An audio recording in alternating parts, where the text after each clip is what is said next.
అమ్మకు అందలం. సత్యభాస్కర్ ఆత్కూరు.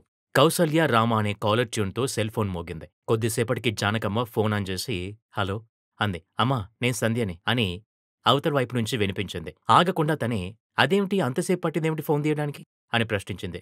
నువ్వా తల్లి ఏం లేదమ్మా నిద్రపోతున్నాను అంది జానకమ్మ. ఈ టైంలో పడుకోవడం ఏమిటి? మీ దగ్గర టైం ఎంతయిందేమిటి?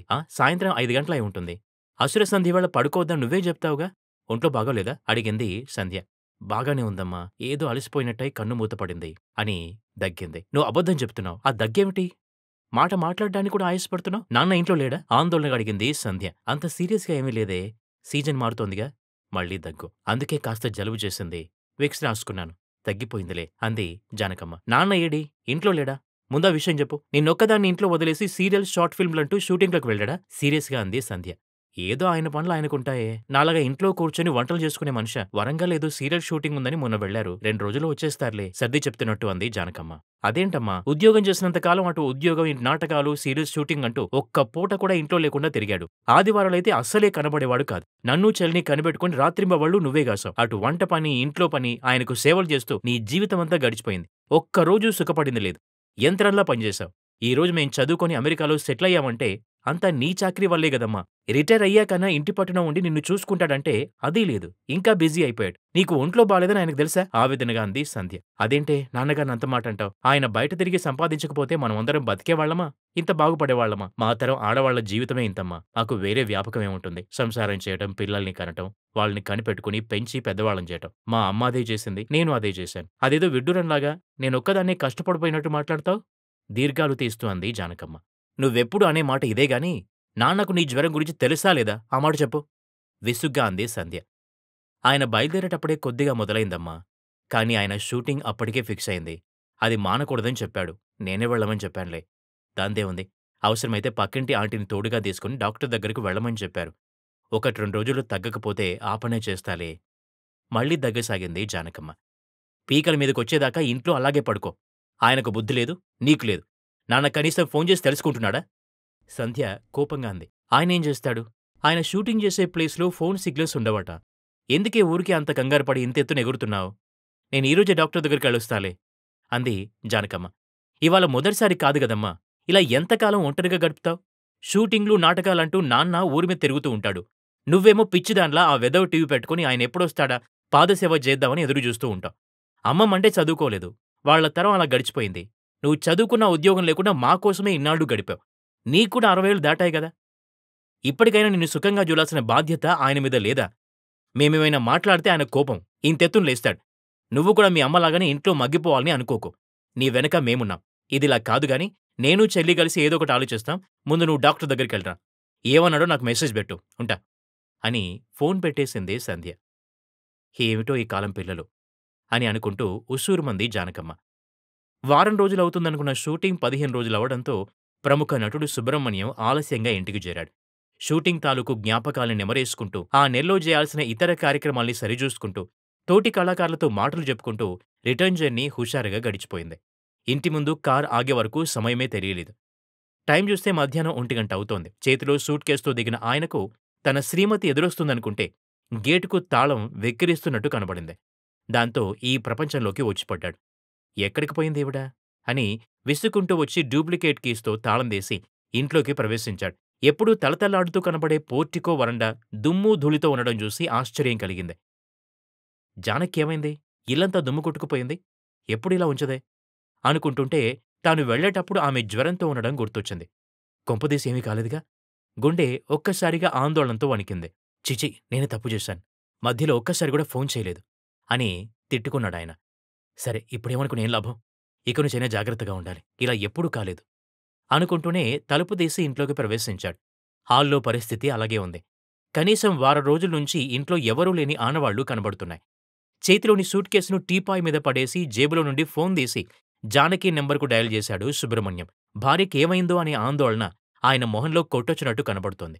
అవతల రింగ్ అవుతోంది కానీ ఎత్తడం లేదు. ఆయనలో కంగారు మరింత పెరిగింది. మరోసారి చేశాడు. ఈసారి కూడా నో రిప్లై. కాసేపటికి ఆ ఫోన్ ఇంట్లో బెడ్‌రూమ్‌లో నుంచి రింగ్ అవుతోందని గ్రహించాడు. ఇదేంటి? ఫోన్ కూడా ఇంట్లో పడేసిపోయింది. దీనికేమైందసలు? అనుకుంటూ బెడ్‌రూమ్‌లోకి పరిగెత్తాడు. అక్కడ బెడ్ పక్కనే ఉన్న టీపాయ్ మీద జానకి ఫోన్. దాని కిందనే ఒక కాగితం ఉంది.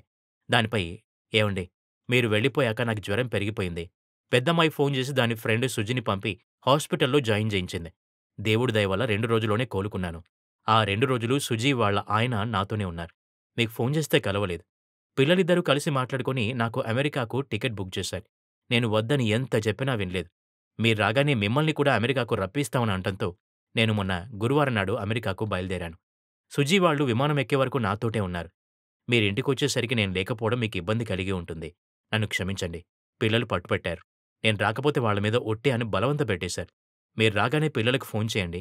నేను మాట్లాడతాను. ఇట్లు జానకి. కాళ్ల కింద భూమి కంపించినట్టయింది సుబ్రహ్మణ్యానికి. ఇదేమిటి చెప్పా పెట్టకుండా ఏదో అనకాపల్లికెళ్ళినట్టు అమెరికాకు వెళ్ళిపోవడమేంటి? నేను వచ్చే వరకు ఆగొచ్చుగా! ఈ పిల్లలకు మరీ బుద్ధి లేకుండా పోయింది. అని కోపం నశాలానికెక్కింది. అదే ఆవేశంలో అమెరికాకు ఫోను గలిపాడు. కాసేపటికి అవతల సంధ్య ఫోనెత్తింది. "ఇదేం నాన్నా ఇంత రాత్రి ఫోను చేశావు? టైం చూసుకోవద్దా?" అని చిరాకు పడింది. "సారీరా నేనిప్పుడే వచ్చాను. అమ్మ లేకపోవడంతో కంగారులో టైం చూసుకోలేదు. రేపొద్దున చేస్తాలే" అన్నాడు. "పర్వాలేదు నాన్నా లేచేశాంగా మాట్లాడు" అంది సంధ్య. "అదేరా అమ్మకెలా ఉందిరా? నేనొచ్చే వరకైనా ఆగకపోయారా? హఠాత్తుగా తీసుకెళ్ళిపోయారు" నిష్ఠురంగా అన్నాడు. "అమ్మ ఇప్పుడు బాగానే ఉంది. ఇక్కడికొచ్చాక ఒక్క రోజులోనే కోలుకుంది. ఆవిడకు మా మీద, మనవళ్ళ మీద బెంగ. నన్ను, చెల్లిని చూసి ఎంతో సంతోషించింది. నీకు చెప్పాలంటే నీ ఫోను పనిచేయలేదు. ఎప్పుడొస్తావో తెలీదు. అమ్మ హాస్పిటల్ నుంచి ఇంటికొచ్చాక ఇంట్లో ఎవరు జూస్తారు? ఎంత క్లోజ్ ఫ్రెండ్ అయినా సుజి చూడలేదుగా? దాని సంసారం దానికుంటుంది. అందుకే ఈ నిర్ణయం తీసుకున్నాం" కూల్‌గా చెప్పింది సంధ్య. "బాగున్నాయి మీ ప్రేమలు. నన్నొక్కడిని వదిలిపెట్టిపోతే నేనేమైపోతాను అనే ఆలోచన మీకు లేదా?" ఆక్రోశంగా అన్నాడు సుబ్రహ్మణ్యం. "నీకేం నాన్నా నెలకి 20 రోజులు పైగా బయటనే తిరుగుతూ ఉంటావు. తినడానికి హోటళ్లు ఉండనే ఉన్నాయి. ఇంట్లో ఉన్నప్పుడు ఎవరైనా పనివాళ్లు పిలిచి శుభ్రం చేయించుకో. మన కాలనీలో టిఫిన్ భోజనాలు సప్లై చేసే క్యాటరర్లు ఉండనే ఉన్నారు. అమ్మతో నీకేం పని? మాకు అమ్మతో పనులుంటాయి. అమ్మ కూడా సంతోషంగా ఉంటుంది. వీడియో కాల్స్ ఉండనే ఉన్నాయి. నీకు వీలైనప్పుడల్లా మాట్లాడు. అమ్మ నా దగ్గర కొన్ని రోజులు, చెల్లి దగ్గర కొన్ని రోజులు ఉంటుంది" యథాలాపంగా అంది సంధ్య. "నీకు తెలివితేటలు పెరిగిపోయాయే. నాకు చెప్పా పెట్టకుండా అమ్మని తీసుకుపోయి వెధవ కబుర్లు చెప్తున్నావా? వెంటనే అమ్మని పంపించు" ఆగ్రహంతో ఊగిపోయాడు సుబ్రహ్మణ్యం. "కూల్ నాన్నా కూల్. ఎందుకట్లా అరుస్తావు? అమ్మ నీకెంత సొంతమో ఆమె కడుపున పుట్టిన మాకు అంతే సొంతం. నువ్వు ఉద్యోగం చేసినంత కాలం ఒక్కరోజు ఇంట్లో ఉన్న పాపాన పోలేదు. మా చిన్నప్పుడంతా అమ్మే ప్రపంచంగా గడిపాం. ఇప్పుడు అమెరికాలో మేమింత మంచి పొజిషన్‌లో సెటిల్ అయ్యామంటే అది అమ్మ పెంపకమే. మమ్మల్ని కళ్లలో పెట్టుకొని పెంచింది. అలాంటి అమ్మ ఈ వయసులో కూడా దిక్కులేని దానిలా ఇంట్లో ఒక్కతి జ్వరమొచ్చినా చూసేవాళ్ళు లేక పడుంటే చూడలేక ఈ నిర్ణయం తీసుకున్నాం. నీకు బాధ కలుగుతుందని తెలిసినా ఈ నిర్ణయం తీసుకోక తప్పలేదు. సరే అమ్మకు ఫోనిస్తా. అమ్మతోనే మాట్లాడు" అంది సంధ్య. కాసేపటికి జానకి లైన్‌లోకొచ్చింది. "ఏవండీ ఎలా ఉన్నారు? ఇంటికెప్పుడొచ్చారు?" ఆతృతగా అడిగింది జానకి. "ఇప్పుడే తగలడ్డాగాని నువ్వు చేసిన పనేమన్నా బావుందా? నేనింట్లో లేనప్పుడు పిల్లల మాట పట్టుకొని చెప్పా పెట్టకుండా అమెరికా చెక్కేస్తావా? నా బాగోగులు ఎవరు జూస్తారే? నీకు నీ సంసారం అక్కర్లేదా? నోరు మూసుకొని వెంటనే బయలుదేర్రా" ఉగ్రంగా అరిచాడు. "అయ్యయ్యో! అదేంటండి అలా అంటారు? నా ఆరోగ్యం బాగాలేదని పిల్లలలా జేశారు. దీనిలో తప్పేముందండి? మీరెలానూ ఇంట్లో ఉండరు. ఒక్కదాన్ని ఆ ఇంట్లో పడుండడం ఎందుకని అనుకున్నాను. ఇక్కడ మన బుజ్జి మనవళ్ళని నేనే చూసుకుంటున్నాను. నా ఆరోగ్యం కూడా కుదుటపడింది. ఇంటికి వస్తానులెండి. రాకెక్కడ పోతాను. అయినా మీరింటికి రాగానే మిమ్మల్ని కూడా ఇక్కడికి తెప్పిస్తామని పిల్లలు చెప్పారుగా. ఊరికే కోప్పడిపోతున్నారు" జానకి అంది. అంతలోనే సంధ్య కాల్లోకొచ్చింది. "అవును నాన్నా. అమ్మకు మేము అలానే జెప్పాం. నువ్వు అమ్మతో పూర్తి సమయం ఎప్పుడుంటావో జెప్పు. అప్పుడే నీకు కూడా ఫ్లైట్ టికెట్ బుక్ చేస్తాం. అప్పటిదాకా అమ్మను ఇక్కడే ఉండని. మాకు ఆవిడకు మనశ్శాంతిగా ఉంటుంది" అంది సంధ్య. ఆ మాటకు సుబ్రహ్మణ్యం గొంతులో వెలక్కాయ పడినట్లయింది. ఆయనకు మరో 2 రోజుల్లోనే టూరుంది. ఈసారి ఇంకా బిజీ. నెల్లాళ్ల పాటు ఔట్ స్టేషన్ వెళ్ళాలి. ప్రముఖ సినీ ప్రొడ్యూసర్‌తో లేక లేక అవకాశం దొరికింది. ఏం సమాధానం చెప్పాలి? "అలాగేనమ్మా. నేను ఫ్రీ కాగానే మీకు కాల్ చేస్తాను. అమ్మను జాగ్రత్తగా చూసుకోండి" అని కాల్ డిస్కనెక్ట్ చేసి నీరసంగా మంచం మీద వాలిపోయాడు. తాను అల్లుకున్న సాలెగూడులో తానే చిక్కుకున్నట్టుగా అనిపించింది సుబ్రహ్మణ్యానికి.